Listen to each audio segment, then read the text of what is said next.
আজ আমরা পঞ্চম শ্রেণীর বিজ্ঞানের তৃতীয় অধ্যায় নিয়ে আলোচনা করব। দেখো, জীবনের জন্য পানি। তৃতীয় অধ্যায়ের নাম জীবনের জন্য পানি। পানি আমাদের কি কাজে লাগে সেই সম্পর্কে এখানে আলোচনা করা হয়েছে। আমাদের চারপাশে ঘিরে আছে পানি। প্রকৃতির উৎস যেমন বৃষ্টি, নদী, সমুদ্র থেকে আমরা পানি পাই। পানিশক্তির উৎস যেমন দিঘি, পুকুর, কূপ, নলকূপ ইত্যাদি থেকেও পানি পাওয়া যায়। কূপ তো এখন আর দেখা যায় না, কিন্তু নলকূপ, এই যে তোমরা টিউবওয়েল হিসেবে যেটা ছিল সেটা নলকূপ। পানি ছাড়া আমরা বেঁচে থাকতে পারি না। পানির প্রাকৃতিক উৎস। প্রাকৃতিক উৎস মানুষের তৈরি পানির উৎস। প্রাকৃতিক উৎস মানে প্রকৃতিগতভাবে যে উৎসগুলো আমরা পেয়েছি সেদিকে পানির প্রাকৃতিক উৎস বলে। এবং মানুষের তৈরি উৎস আমরা যে টিউবওয়েল বসাই এবং নল কূপ করে তৈরি করি এবং পুকুর খনন করি, এগুলো মানুষের তৈরি উৎস।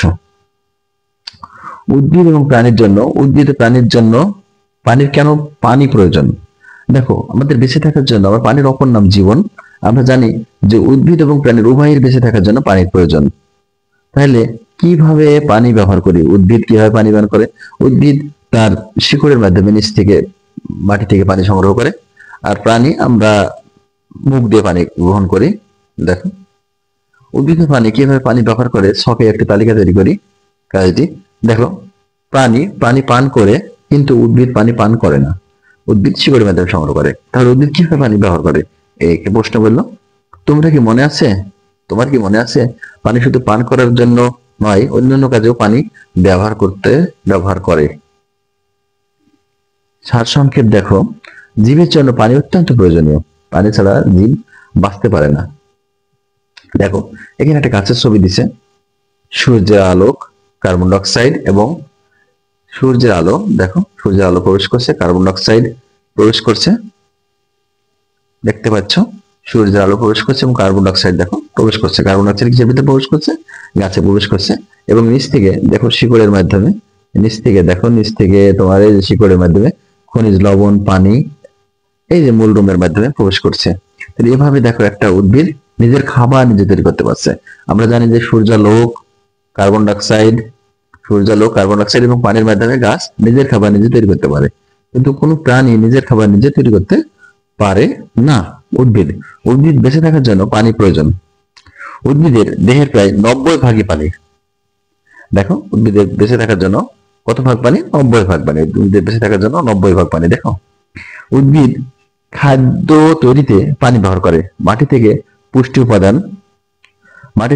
উপাদান সংগ্রহ, বিভিন্ন অংশের পরিবহনের জন্য উদ্ভিদের পানি প্রয়োজন।